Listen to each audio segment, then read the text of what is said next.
ఇప్పుడు మీరు వింటున్న కథ పేరు గృహపిశాచాలు.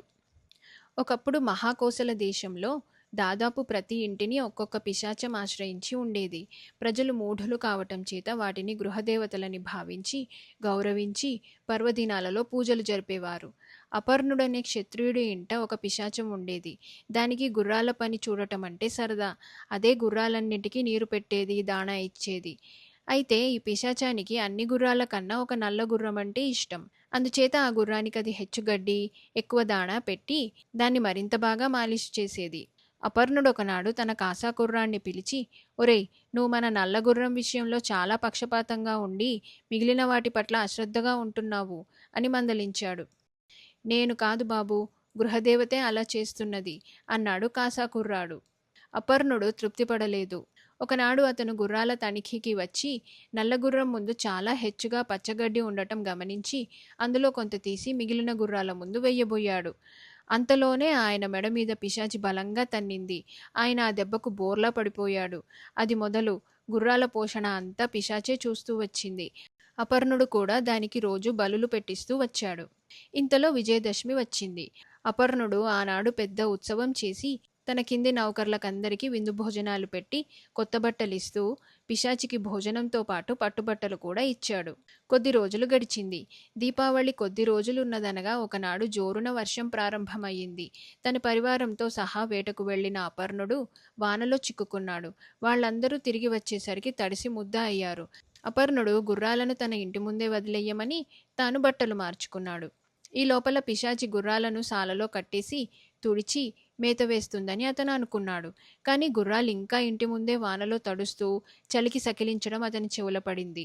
కిటికీ గుండా చూస్తే పిశాచి పట్టుబట్టలు కట్టుకొని గుర్రపుసాల ద్వారం లోపలిగా నిలబడి వానను చూసి ఆనందిస్తూ కనబడింది. గుర్రాలు ఇంటి ముందు వానలో తడుస్తున్నాయి, వాటి సంగతి చూడవేం అని అపర్ణుడు కేక పెట్టాడు. వాన వెలవని, వాటి సంగతి చూస్తాను. వానలోకి పోతే కొత్త పట్టుబట్టలు తడిసిపోవా అన్నది పిశాచి. ఆ దేశంలోనే ఇద్దరు అన్నదమ్ములుండేవాళ్ళు. వాళ్ళు తమ తండ్రి పొలాన్ని సమంగా పంచుకొని వ్యవసాయం చేసేవాళ్ళు. కానీ ఏ కారణం చేతనో అన్న పొలం విరగపండేది. ఇద్దరి పొలాలు సమానమే అయినా తమ్ముడి పొలంలో కన్నా అన్న పొలంలో రెట్టింపు గింజలు రాలుతుండేవి. కోతల తరుణం వచ్చింది. అన్న తన పొలానికి పోతుండగా అటుగానే పోతూ ఒక బుడతడు కనిపించాడు.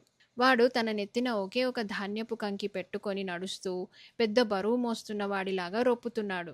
ఒరేయ్ బుడతా, ఆ కాస్త బరువుకే అంత హైరాణ పడుతున్నావేమిట్రా అని అన్న నవ్వుతూ అడిగాడు. నేను నీకు మోసుకొచ్చేది, నువ్వే నాకు మోసుకొస్తే ఆ బరువు నీకే తెలిసేది అంటూ బుడతడు గిరుక్కున వెనక్కి తిరిగి తమ్ముడు పొలంకేసి వెళ్ళిపోయాడు. అది మొదలు అన్న పొలంలో పంట చాలా పడిపోయింది. తమ్ముడి పొలం మామూలుకు రెట్టింపు పండసాగింది. ఆ బుడతడు ఒక పిశాచి. చాలా ఏళ్లుగా అన్న పొలంలో పంట సమృద్ధిగా ఉండేటట్టు తోడ్పడుతూ వచ్చాడు. వీటికన్నా కూడా ఒక విచిత్రమైన సంఘటన మరొకటి ఉన్నది. రెండు పక్కపక్క పొలాలలో రెండు పిశాచాలు పనిచేస్తూ ఉండేవి. ఒక పొలంలో గింజలు బాగా రాలేవి, రెండో పొలంలో గడ్డి పుష్కలంగా అయ్యేది. దీని రహస్యం ఒక రోజు బయటపడింది. ఒక పిశాచి రెండో పొలం నుంచి ధాన్యం కాజేసేది, రెండోది మొదటి పొలం నుంచి గడ్డి కాజేసేది.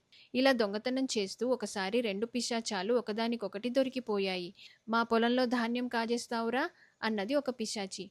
మా పొలంలో గడ్డి కాజేస్తున్నది నువ్వా అన్నది రెండోది. రెండు పిశాచాలు హోరాహోరీ పోట్లాడుకుంటూ రెండు పొలాలను తొక్కి నాశనం చేశాయి. ఇలాంటి సంఘటనలు ఎన్నో ఉన్నాయి. ఈ పిశాచాల మూలంగా లాభం పొందినవారు ఉన్నారు, నష్టపోయిన వారు ఉన్నారు.